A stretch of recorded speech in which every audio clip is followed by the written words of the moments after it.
Hello and welcome to Paint the Edges with your hosts James Mack and James Thayer. I had a proper what do we call it? Just a blank. Had a blank there. Now hold on. This is no, it's not.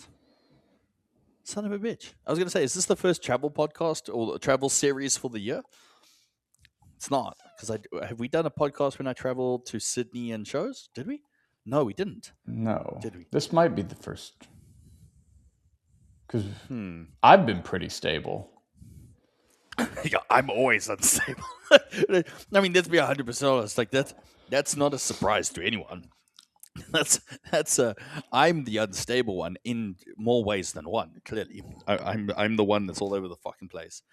90% But this of the time. might be the first Mac travel one. I think this is the first Mac travel one for the year, and yo, brought the fucking full setup with me. Right, because I was done with the trying to plug the mic in, and I was also like, we're on YouTube now. We have to look semi-professional in some shape or form. So we've got to, I don't know, make this work. I'm trying to decide on what nicotine I'm going to put in my face for the day. This is a brand new one. Am I going with Cool Mint, Black Cherry? Because I was telling Thayer as we were starting this. I didn't feel like the kick in the dick to start the day anymore, or even throughout the day. I don't know how people do the whole 6 or 8 milligrams. There's like an 18 or like a 20. Have you? What's the what dosages have you seen on the fucking Zin shit? That I do not know. I'm not frequently around But yeah, Zin unless I'm around Prescript. I was gonna say unless you're around us degenerates, yes. Dude, and they make these. You know what the problem is? They make these bottles so fucking hard to open because they put the stupid. Which is look fair. It's nicotine. It is an addictive substance, and it's probably.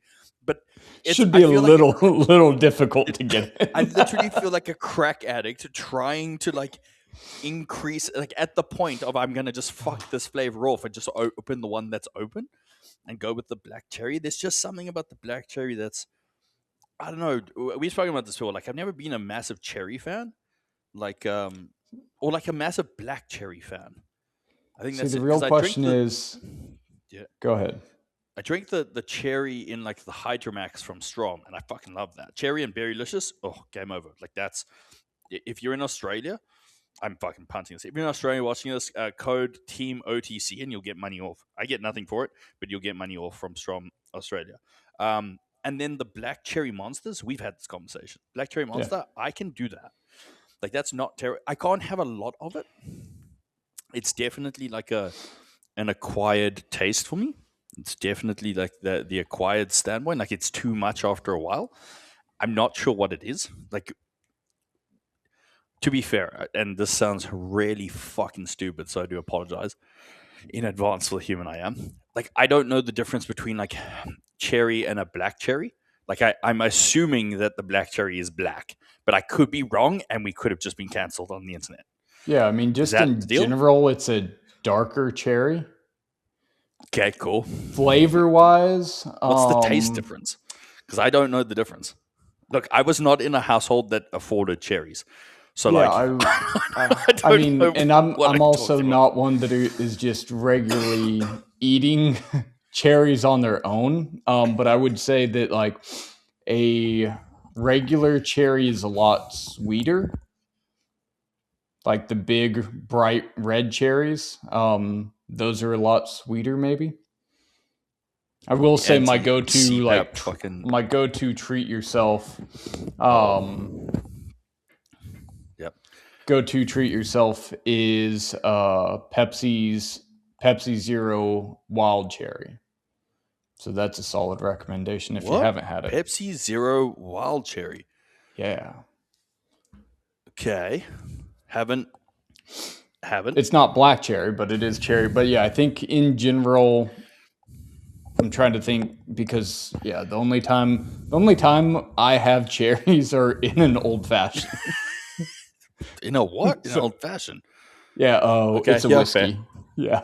So it's I mean, the difference, the fact that you have to explain that to me tells me, well, not tells me anything, but you tells me everything that everyone needs to know about me. I don't drink alcohol anymore.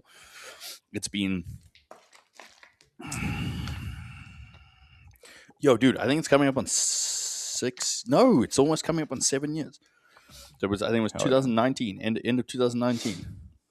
Was it? Good time to quit, Yeah. if that was. Why? Into 2019 because 2020 was right 20, around the corner. It's a bad time to pick up drinking. Yeah, it was a bad time to pick up drinking, and especially in that fucking time, dude. I still can't open this fucking. I know. container. I'm watching you. Anybody that is watching YouTube is also watching you. So what I'll say to that, though, to bring it full circle, is what you really need to think about, not the Zin that you want, how it's going to mix with that white monster. See, that's what I'm also see. That's why I'm going with like the Cool Mint, because I feel like Cool Mint and the mini white monster. Shout out the small version. We had this just like so. It took look. I can access anabolic steroids way easier than I can find a fucking monster in Dubai. Way easier. Like way. I also don't know if I'm allowed to say that or if like the government might come and hurt me. I don't know. Allegedly, he has heard that there's better access to that than Monster, which is interesting because UFC has been in Dubai, if I'm not mistaken, and Monster so a lot of the shops and stuff, I can find Monster, like a normal OG can Monster and like a couple other flavors. White and sugar-free, non-existent. And I don't know if it's where I'm currently staying because I can't remember when I was here at the beginning of the year. If I was I drinking Monster at the beginning of the year? I swear I was drinking Monster. As far as I know. Because I was also everything just gets delivered to me. It's hilarious, dude. I'll just be sitting here and I'll be like, fuck, I need that. And then I just cream it and we have fucking success. Kind of, not really. This is going to be, dude, what are we on? 8 minutes into this podcast? And I've been, there we go. Yeah, for any of the listeners, it's essentially been watching a child trying to undo the safety lock on medication. Yeah. I mean, the fact of the matter is I should think about this and be like, do I deserve this? Do I deserve this? Well, now you do. Now I do. But so like I'm trying to assimilate in terms of like the Zin, because it's not something that I've used before. I always use the nicotine lozenges, Nicobate. Shout out Nicobate. The problem is the countries that I'm now traveling to don't have them. Right, so this is when you know you have an addiction. What does that say about them? All right, this is when you know you have a real problem in life. I thought about how I'm going to get my nicotine content according to the country that I was going to then work out how I was going to do this. I was already shitting myself, so I went and bought 3. I bought six of these fucking things. All right, so there's 20 pieces in the thing. So I've got. What have we got? 240? 120. Oh, no, 6 by 20. Oh, so you're right. Yeah. Wow. I clearly haven't had one yet. All right, 120. Yeah, you're right. I have 120. Let's get that nicotine caffeine rolling. So I have 120 sitting in my bag, right? Because I preemptively thought, because the last time I was here, I could only find the Zins, and they were all like minimum 6 milligrams. And I was like, I can't. Like, I like nicotine, but I can't do 6. Like, 6 is just too much for me. It's too much of like a, I don't care if anyone wants to turn around and say I'm a pussy, I'll fucking take it. That's fine. It's too much in the delivery mechanism. Like, it's too, that's the thing I don't like about the Zins, is it hits real fast, which is, and I get it. I understand the process behind this. I do. But with these little lozenges, is it just like slowly drip feed? So this will last me like an hour. Because I don't really like constantly like re-lick it, if that makes any sense. Like I can't just let it sit there and it slowly absorbs itself. I'm probably putting a hole in my gum. My dentist is probably going to be like, yo, what the fuck at some stage. But that's a later James problem. Right? But I let it kind of chill. So there's 2 things. Right? Me and my overwhelming, also they really pack these things really fucking nice. Have you ever looked at the inside? I've not. Like, it's well laid out. Anyways, yeah. Like, I'd like to know how the machine does that. Anyways, fuck it. Tell me you have a problem concentrating without concentrating. I don't want to say I have ADD because I fucking hate, when people are like, oh, ADHD brain. It's like, no, you're not. You just don't have a hyper fixation on something right now. Where the fuck was I? Oh, yeah. So I didn't really want the 6 or 8 milligram Zin kick in the face. And then walked into like the new, staying in the marina, walked downstairs, arrived, and I also got a travel hack for people, which we'll talk about in a second. Arrived, walked in, bought some food, and then I was like, oh, there's nicotine. And then I saw 1.5, and I was like, oh, savior, because 1.5 is, to be fair, it's 5 milligrams less than what I'm currently having, which I'm okay with that. But that then gave me the option. So now I've got backups. Not backups. I'm now thinking ahead in terms of this. What it tells me though is I feel like Zyn have had some feedback of like, hey, this is a little bit too strong for us. Maybe we need to, or hey, we want to try to get more people into the market. Going from 0 to 6 milligrams, it's not. I think usually that's the option. Starting with instant nausea isn't the way to necessarily keep the customers coming back. No, it's definitely not. I mean, let's try to find a good experience. Have I told you the story of how I got exposed to nicotine? Especially these I can't remember if I have told you with these Nicobates. So myself, it was when Junta and Shallow were out for which one was it? Was it the first one? I think it was the first episode, the first like training intensive that we did in the Gold Coast. It was that one. So we were there, and Luke Lehman. So I've spoken about Luke Lehman a lot, and he literally just like drip feeds these motherfuckers in. He's just constantly putting him. As soon as one's out, then there's someone going back in for his cognitive benefit. So that was my original kind of introduction. However, the story that I have to tell is the funniest story of all time. So myself and Jay are sitting outside. Shallow's doing a podcast with Angus Bradley. You heard the name? Angus Bradley? Mm-hmm. Yeah, anyway, so he's doing a podcast with Angus Bradley. Myself and Jay are just like chilling outside. Kyle Trainer pulls in from if you remember Kyle Trainer from Pivotal Conversations. He pulls in from Melbourne with his missus. They've got their suitcases, they've got everything, and they're like trying to check into this Airbnb, and there's chaos going on. So they're trying to he's trying to check his missus into this Airbnb where they aren't at right now. This Airbnb is asking him for like credit card details and like random shit. And we're all standing there. We're like, dude, that sounds dodgy as fuck. It sounds like you're being scammed. Like, you don't just send your credit card details on Airbnb. Like, it just doesn't sound right. 3-digit code again? Yeah. So anyways, hold on. So there's that kind of going on. So we're all sitting outside.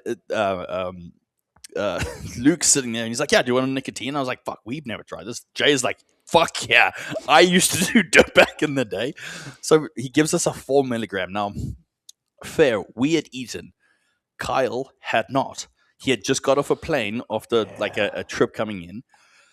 So he's like, yeah, fuck it, I'll try. So like we put in, and I immediately get that like high, that increase in that basal constriction high that comes through from the nicotine. I was like, yo, this is like, I was like, okay, I immediately knew I had a problem because I was like, I like this. Jay was like, I like this too. So we're like, he's like, we got to get some of that. So we did. But he's not. Now, Kyle has just had this. Instantly turns white. Instantly pale, like almost as pale as you can see that I am right now for some reason. He turns white. It then hits like this, like the Airbnb. He then starts telling us about this Airbnb, asking for his credit card details. We're like, dude, that doesn't sound right. You've just sent photos of your credit card details to a random person you don't know. He goes into full panic mode and gets hit with the nicotine. And he went full white and he looked like he was about to throw up. And he was like, dude, I feel sick. And he had to go lie horizontal for a good 2 hours before he could do anything because of this. And I was just like, this is amazing. Nicotine is my best friend. And that was my introduction to nicotine. See, this reminds me of my favorite example in movies whenever nicotine first got introduced from The Sandlot. I don't know if you've ever seen that movie, but it's like the backyard baseball movie. And I have all no these idea what you're talking about. okay, so I won't go through the whole thing, but it's a backyard baseball movie. And the group of kids just be like more of a coached up like professional cool kid team. And so they go to celebrate, they get chaw, so string tobacco, like baseball chew. They get Oh that, shit! Okay. put it in just huge dips, and then get on carnival rides. And so it's a big part of the movie where like they all try chaw for the first time and just hurling off of, because it's the twister one. Yeah, where it's just going. You've got two potentials for vomit occurring. And these are like 12-year-olds in the movie. I mean, illegal now. I mean, hence why it took me 10 minutes to open the fucking bottle. Now, if we weren't on air, I probably would have tried to throw this in something. That's kind of what would have happened. See, what I also don't like, and the texture. All right, so the like wet rag in my mouth. That I just have I given you a Nicobate? I don't think I have. No. Once you try a Nicobate, you'll be like, oh, okay, I understand. Like, this isn't too bad right now because it's not like a direct hit to the dome of like killing me. But I also don't like the texture, the wet rag in my mouth. I don't know if I'm just, again, being wrong or being a pussy, but like, I don't know. We'll see if it grows on you. I mean, at 1.5 we'll is what you can get 4 in off of the average that you used to. So a little bit more of a slow drip to build up to that 6. 2, 4, 6. Oh, you know what? Look at you. Look at you justifying my nicotine use for me. Yes, I can. All right. So you know what? That just worked. You put a little bit of Monster in, you give it a little bit of a swirl, and then it gives it a little bit more of a cool minty hit. There we go. And now you're also filtering that fluid that's actually through really good. the nicotine. So not only are you getting it through the gum line, but now you're ingesting some nicotine as well. I mean, you don't want to ingest nicotine because that's how you're going to get stomach problems. Well, but you know what? Do you know what's going to happen next time? You're going to come back and I'm going to have an array of. We're going to do like a wine tasting. You know, like where you pair the drink to the food. We can do that. Because look, white Monster and black cherry is just not going to. It's just not going to work. It's Jesus. but the mint were. See, that's what I would be worried. Or the cool mint. That's what I would be worried about is like the kind of freshness of. Oh, dude, it was real good. Okay, the cool mint. Like, it didn't create the freshness that then tickles the back of your throat. You know, like if you get a couple cool mints or like an icy mint when it like tickles the back of your throat, and you're like, oh, that's not that's not ideal in any shape or form. All right. Future listeners, prepare for Mac's list of pairing monsters with flavors in. Yeah, that's probably how this is going to go. Travel hack, and then maybe we'll. This has been a long one of talking shit to start with, so I do apologize. Travel hack. So, look, I'm aware that this travel hack costs more money, so I don't know if it's a hack. Is it a hack if it costs more money? Maybe not. We'll see. It costs more money, but it solves an inconvenience problem. So what I've always hated, and I especially coming to Dubai and a couple places, is the flights land in the morning. Like usually anywhere from like 5 a.m. to like 10 a.m. is like the window time period that you landing a lot of the time. One, it's hot as fucking Satan's asshole around here. Right, it is, and it's not even summer yet, but it's up there. Like we had the wildest thing. There was a heat wave in the desert last week, and I was like, how ironic does that sound? Like there was a heat wave. It's like, the hottest start to summer we've had. I was like, isn't there always just a constant heat wave? It's the desert. Anyway, so landed up kind of being very warm, and in my head, I immediately was like, we land at 5. I don't want to have to wait until 3 p.m. for check-in. Right. So I literally booked a night previous. It's like check-in was supposed, we land on the Monday. So I literally booked from the Sunday. So it cost me an extra night, which right now in summer prices, fantastic. You want to come to Dubai, come in summer. It sucks because it's hot, but it is like 75% cheaper. It's great. Damn. Because everyone leaves because it's too hot. Right. If you, as long as you can handle that side, you're fine. Anyways, so I booked that. Do you know how nice it was? Literally, airport. Also, got through the airport in 5 minutes. Let's go. Got through my passport control. Had my bag in my hand in another 5. So 10 minutes through. By 5, so the plane landed at like 5:05 or 5:10. By 5:25, I was in the car already on the way through. Like that's how wild it was. So by 5:50. So within an hour of getting off within an hour of landing in Dubai, I was in the hotel. I was in the Airbnb.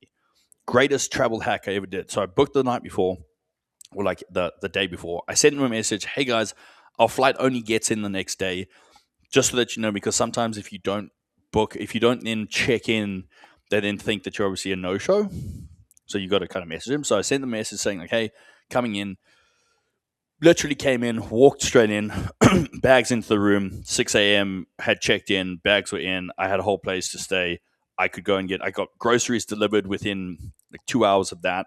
I got all my supplements delivered within 2 hours of that. I had everything sorted. Dude, it was like 10 a.m. in the morning, and it was like I have a whole day to myself. And that may sound insane, but it meant that like my day didn't change. My Monday was literally my normal Monday versus having to fuck around until 3 p.m.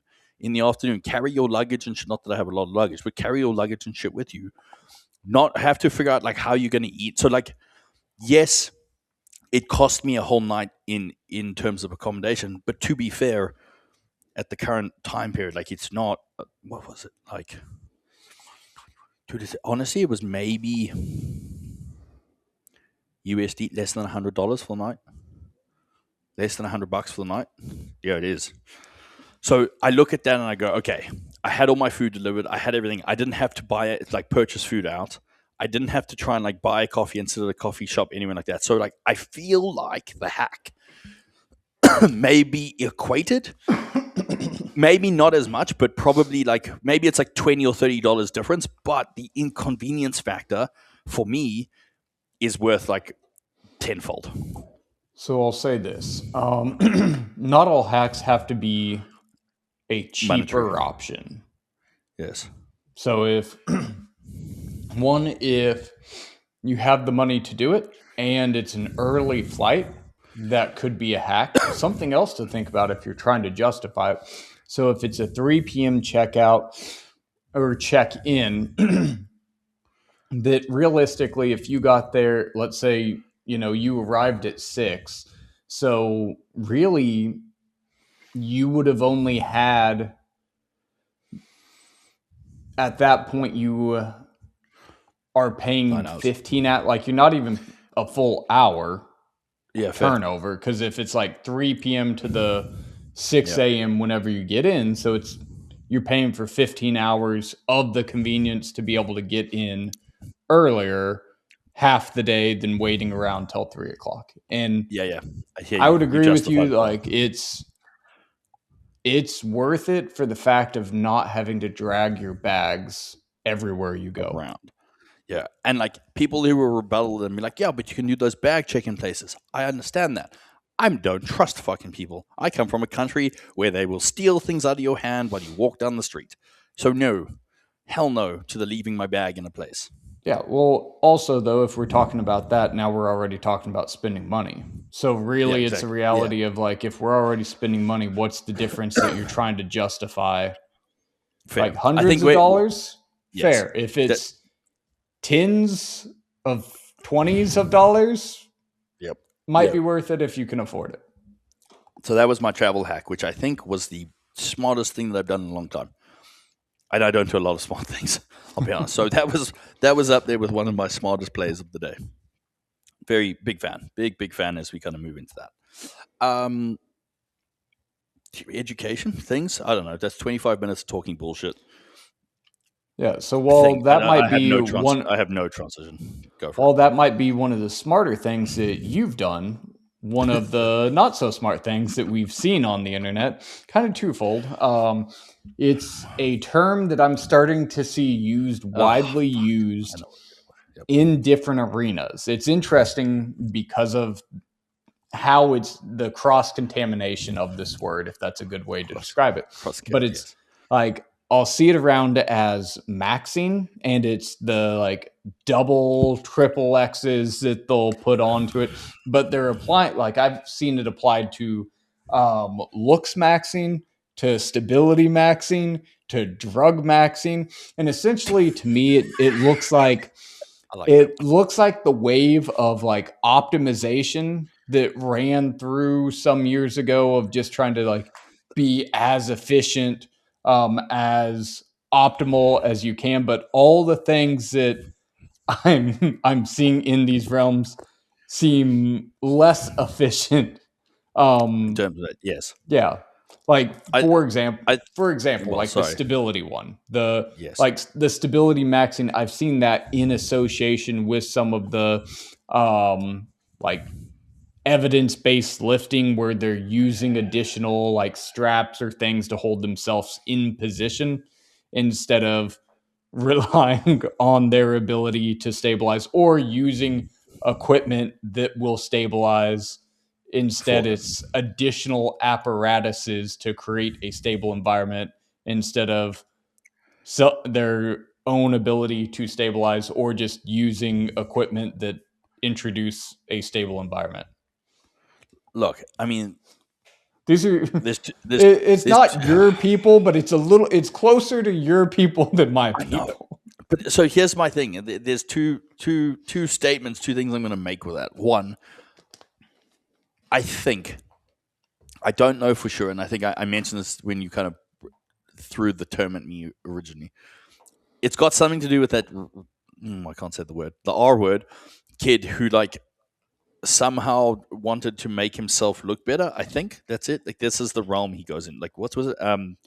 Uh, I don't remember. looks maxing, Yeah, like the something like that. looks Mac, which I don't know if Whatever. that's still a trend now or just kind of reached the height of its popularity and died off. But I do think in that rising to attention, I don't even know if it was actually popularity, but I think that it was. That's helped the problem. jettison the Maxine in Yes. So I think application to yes. like So efficiency this is or what I think it is. optimizing. It almost started as like as like a fuck. What's the right word? Not making a joke. What's the word? Why have I gone so blank? Dude, my brain is not functioning today. Satire.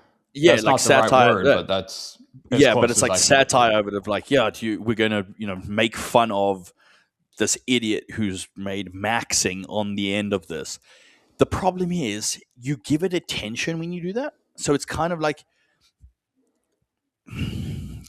that's all that's happened. We've now like introduced this maxing bullshit, whatever it is, and we've now put fuel on the fire because now we're adding it to absolutely everything.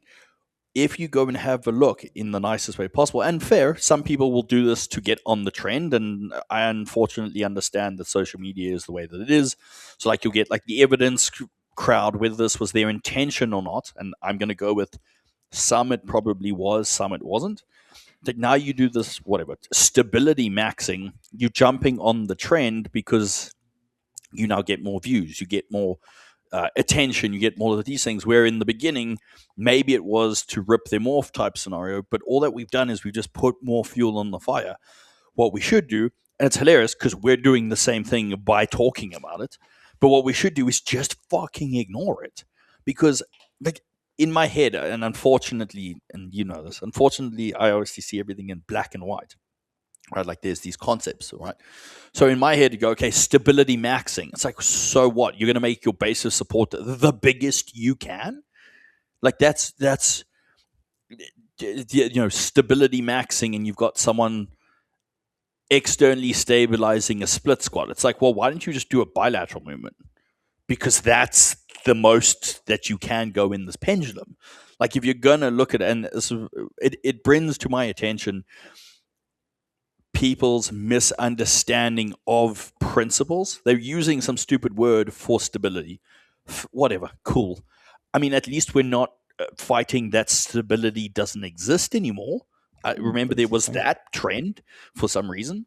Right, so if you got someone who's like, oh, stability maxing my split squat, because I've seen this, unfortunately, externally stabilized, and then I've put a yoga block in front of like a wall or stupid shit. Or actually, the best one is I saw it on a step up and a step down, where you've got someone who puts the yoga block against the wall so the shin stays in more of a negative angle or a neutral angle, doesn't kind of deviate, doesn't shift. It's like, okay, cool. Like maybe do a hack squat. There's your stability maxing. Just do the hack squat, and then you've got more load and you can do the thing.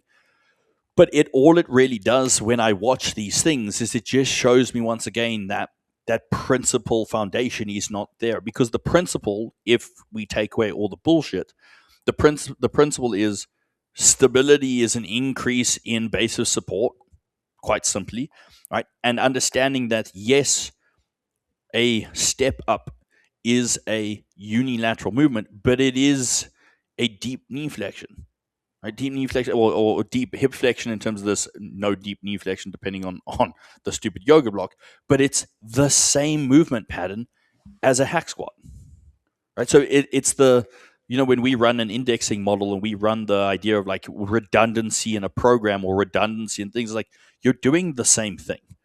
You're just now trying to take away the benefits of what that exercise actually has, aka challenging you in terms of a decrease in base of stability or base of support to increase your stability, or decrease your stability to challenge you. But now you're adding things to it to make it more stable. Like the concept, like the two don't apply or don't run congruently with each other. You're doing an unstable movement for a reason. Why are you trying to make an unstable movement more stable? You misinterpret or you misunderstand what the purpose is of using the more unstable movement.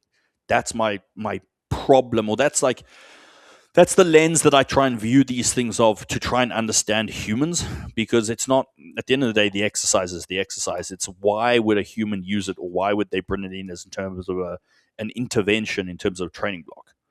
That's where my brain goes. Yeah, and I think that's honestly the reason why giving attention to these things, like why we're having the conversation, is creating that context and thought process, because clearly somebody is not asking this of these individuals. Died. So sorry, fuck.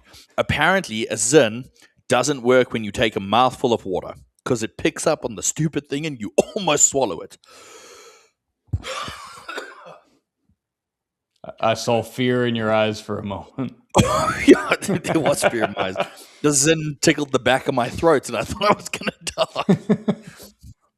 Sorry, fuck. Continue. Apologies to anyone. So I stopped that with. So not the highest rating on Zyn and liquid. My God. This is why I like the lozenge. The lozenge just sits in the side of my gum. Oh. Noted. Well, that was a fun experiment. It didn't last too long. Sorry, continue. But yeah, essentially it's, having this conversation is our way of old man shout outs clouds, or putting it on the internet to ask that question, hopefully as a reflective piece or a mirror of why am I doing that? Because as we've talked through the years, having that why, having that reason and logic should be a process that an individual goes through whenever they're thinking about implementing an exercise or writing an exercise program.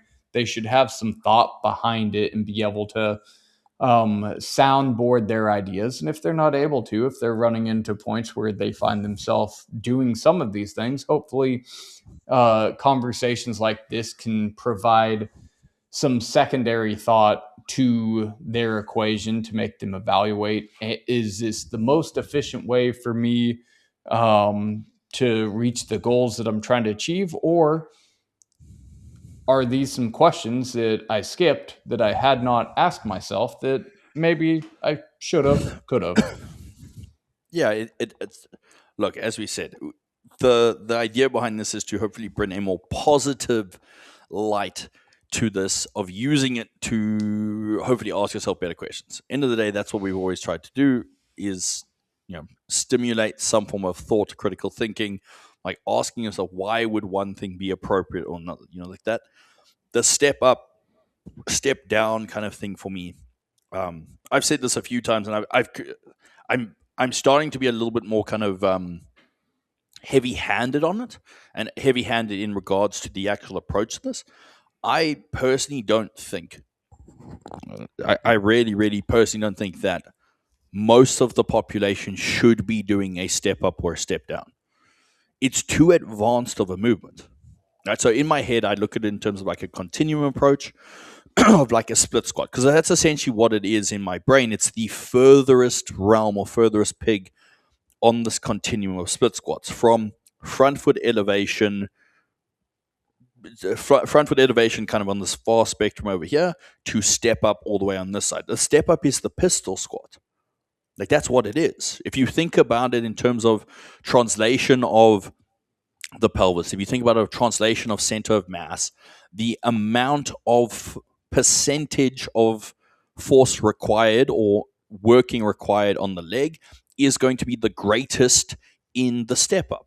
It's going to, and on the front leg, when I refer to the leg, and on the front foot elevation, it's going to be the least, because we have that deviation of that center of mass. We understand this principle from kind of like a gait cycle principle. So in my head, I look at it, of most people can't orientate their pelvis enough to either shift into that lateral side or lateral glute as required, and to do the movement effectively and properly. We shift that center mass back. We hold that shin angle, right? And it's a lot of load on the quad.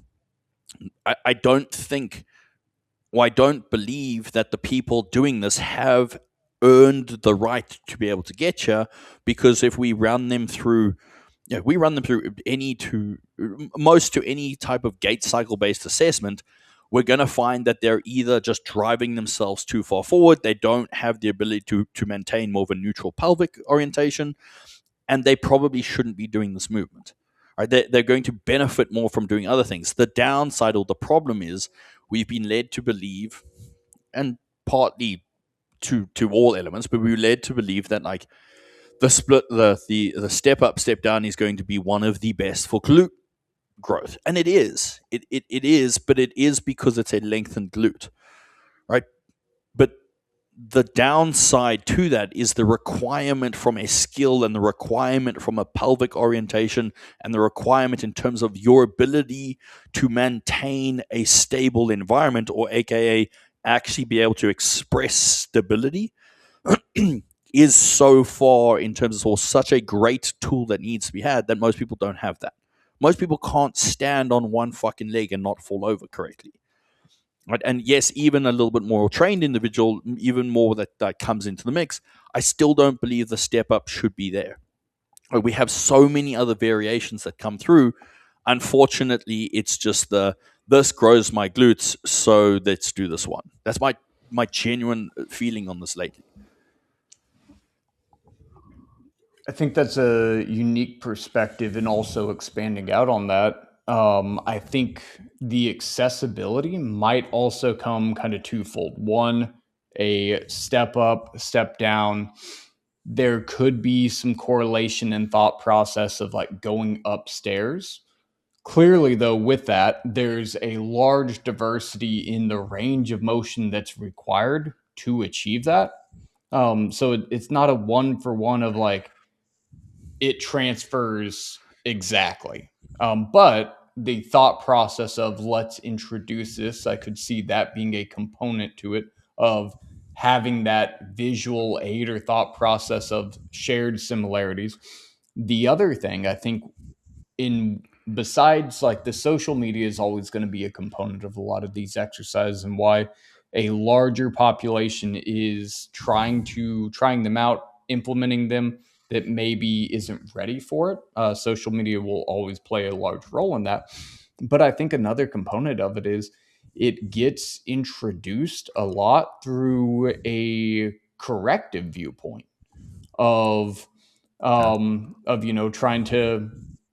trying to get them to load one position, trying to work through and hold a certain range of motion or hold into the frontal plane.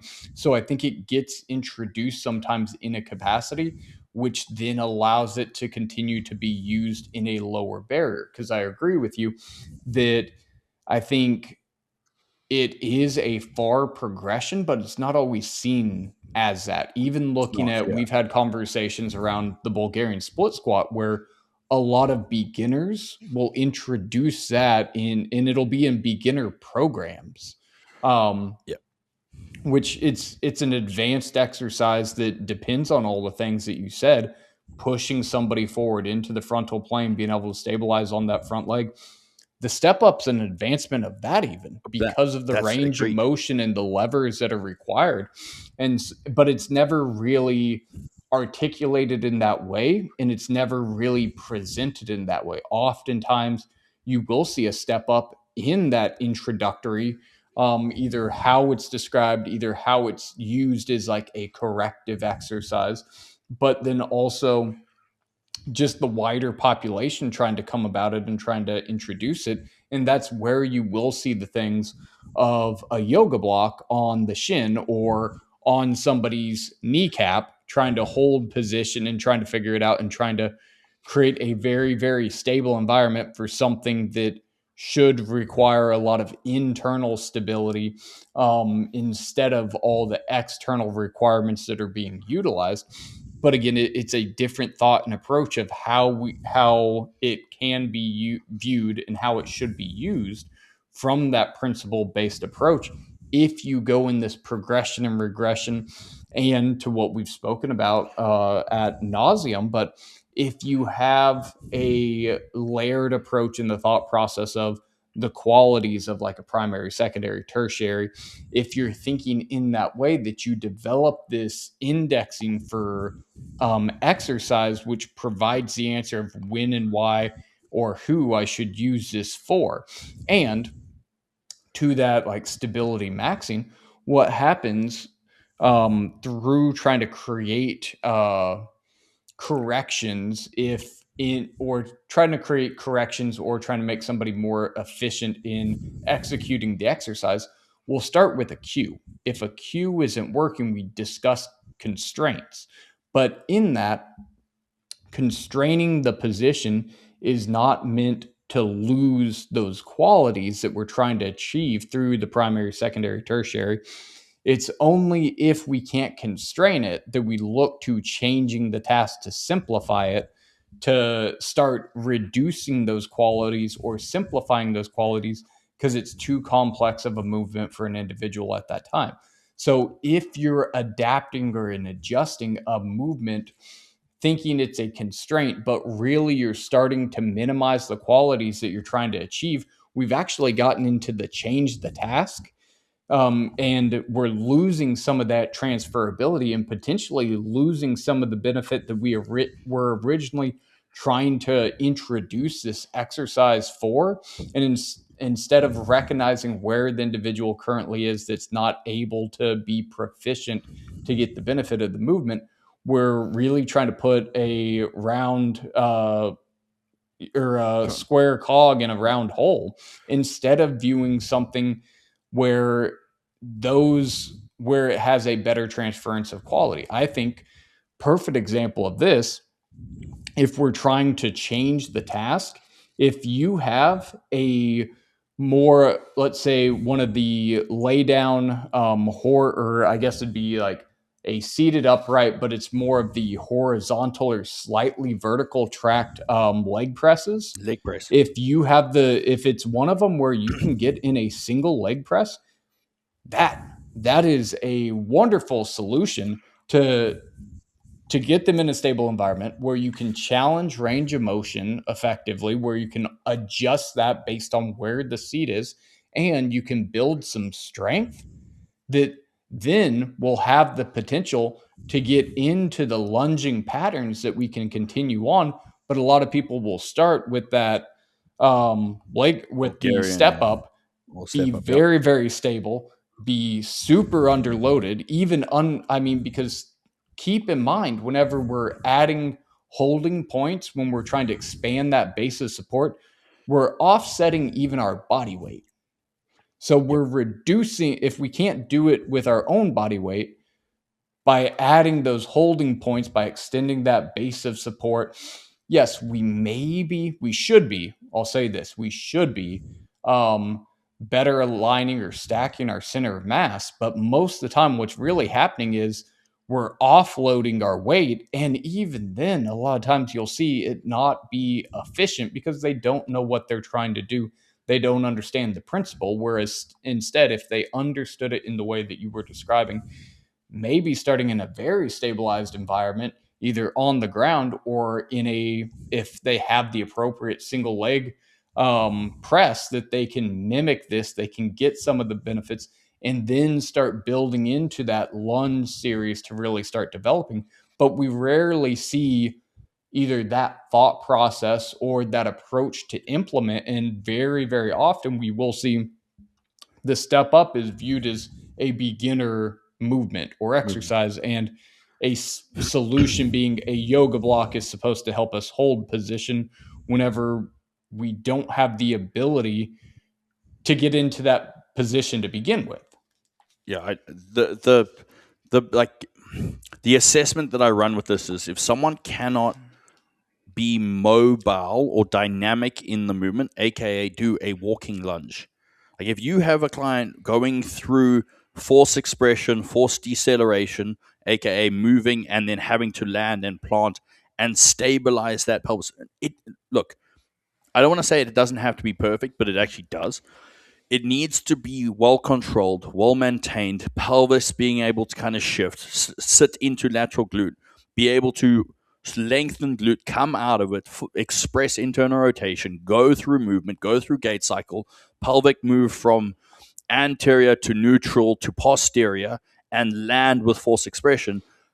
The and I think maybe some people do this inherently, so they go, oh, they can't they can't control a walking lunge, so we're going to constrain them by stopping them moving and put them stationary. Which I can understand that, and I can kind of like give you credit for the thought. However, you're not looking at the complexity of that exercise. So you've kind of taken one variable only and gone, well, this is dynamic. They can't do dynamic, so we're just going to put them stationary. The problem is there's so many other elements of exercises and variety of exercises that are the stationary greater base of support element that need to be built up first.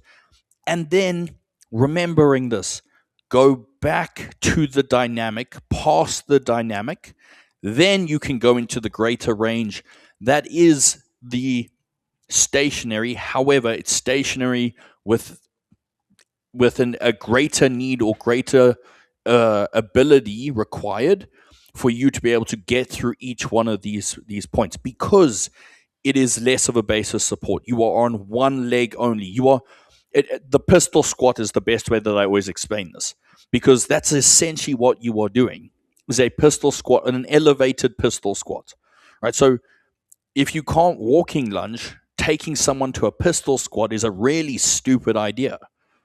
Right? You're yes, it's stationary, but the stationary is the wrong component to look at. The complexity of the exercise is what we should be looking at.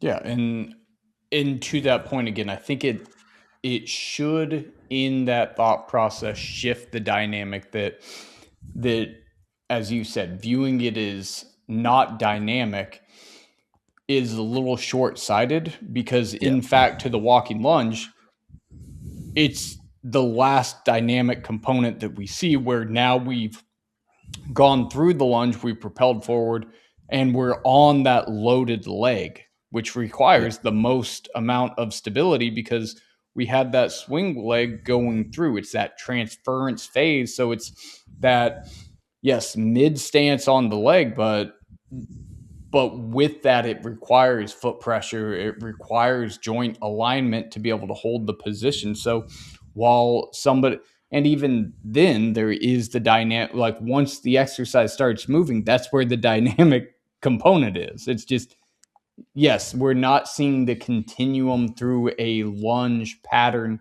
seen completely, but that as an assessing tool and that as having an ability to be more proficient at that is going to allow you to be able to better execute the step up, rather than trying to do it in the reverse of get good at the step up and then seeing the lunge as like a progression to that. Whereas Yeah. kind of that vice versa, if we get good at the lunge first, we're going to be way more efficient at the step up and ultimately going to get a lot more out of it. And that's really, once we get to that stage, that is where we can start looking at if we're trying to utilize it for hypertrophy and through a lengthened glute position, all those qualities that we discussed really need to be refined to get the worth out of that exercise. Otherwise, we're cutting it short, we're pulling out of positions, we're not getting what the desired goal is. Well, I mean, I always kind of like find it. I find it funny in the standpoint of if it's for hypertrophy, it doesn't make sense in my brain. And I'll hit it with a few things, then we can kind of wrap it up there. So the first thing is, generally you look at like a step up or a step down, all right? It's an overload or an over exaggeration in either the concentric or either the eccentric. Now, eccentric, we're going to, and eccentric is going to produce more muscle damage, significant more muscle damage. Now, from a control element, eccentric is great for skill acquisition, for being able to find the positions. Fantastic. I'm not saying eccentrics are bad, right? But in a step down, we generally see a greater degree of eccentric control required, and we tend to spend more time in that. Now, muscle damage is not a pillar of hypertrophy. It's a byproduct of mechanical tension and or metabolic stress generally, right? Now, that eccentric component spending time there doesn't mean we get greater amounts of hypertrophy. So it's kind of like, well, it defeats the purpose with purpose one of hypertrophy, not increasing load. Second to that is we tend to see it being an underloaded movement because it is so greatly required from external, internal stability, the degrees of the range that we go to. Now, fair, that is a lot of the time the argument because it becomes a load management strategy. And I put that with an asterisk because I disagree with that to a certain degree, but becomes a load management strategy because you can't do a lot of load there for the reason of it being such a challenging movement. Right now, on the flip side of this, if you do more of the step up, now step up, it's generally going to be more concentric. There's still a degree of eccentric on the way down, depending on how you kind of tempo it. But like concentric is also, I don't want to say not good for hypertrophy, but you're not going to, or when this is given, a lot of times it's given with that of a controlled manner in the concentric. Now, the problem with that is you're deliberately slowing down muscle contractions using a concentric tempo. Now, time and place for that can be super important. One being underloading, generally going to be something with a metabolic stress component, aka shortened position of a muscle, would be something that I would look at. Or if we needed to help from positional awareness. Now, again, if we're using this exercise for hypertrophy, none of those rules apply. Or they shouldn't apply because it actually doesn't allow us for the concept of hypertrophy. So I sit here going, if you're using this for hypertrophy, it doesn't make sense. The only hypertrophy element behind it or the principle that you're trying to apply is it is the most lengthened position of the glute because of the range of motion that is required, along with it being unilateral, along with it being the pelvic shift to actually get into it. That is the most lengthened we will ever get the glute in that, if done correctly. Now, the problem with all of this is you're underloading it so dramatically. So it kind of gets to this point of you need load. You can lengthen something, but if you don't load it, you're going to have a problem. We have to find this balance between finding the most length that we can get while loading it in the most possible capacity that we can. Now, I immediately go to, Bulgarian split squat, frontal elevated split squat, any form of split squat that isn't the step up, that doesn't control or doesn't force us to control or over prescribe eccentric or concentric elements, doesn't force us to dramatically underload, and has the ability to be loaded. I think that's also the big concept. Like you genuinely cannot overload a step up. No one's using a fucking 100-pound dumbbell on a step. It just doesn't happen, right? Because of the challenge behind that movement. Now, again, I understand the argument of, well, yes, but that's load management. But it's like, if you're having to load manage that much, I think you've missed the point. Right, you've missed the point in terms of this, because there's so many other exercises that still allow for the load management, but the goal is still to be fucking strong. Move weight. No one who looks amazing, builds the most glutes, builds muscle, that is not doing any of these other things. Right, so your ability to do this, or the over prescription of the step up, I find is just like, it's a redundant, not even a redundant movement. It's an ineffective movement. I don't believe that it's something that 99% of people should be doing. My opinion. I think that's a hot take. Yeah, fuck. And hot take. Honestly, I mean, I would, with everything you listed, I would tend to agree. I think we can get a lot farther with a lot more in that lunge continuum than ever needing to touch the step up for hypertrophy means. Yeah, 100%. For hypertrophy means, I think we can get so much more from so much less in terms of these things. Anyways, travel podcast number 1. Guys, appreciate you listening. If you got through the first 20 odd minutes of us talking bullshit, thanks for staying. If you didn't, well, yeah, cool. Thanks. On that note, guys, we'll chat to you later.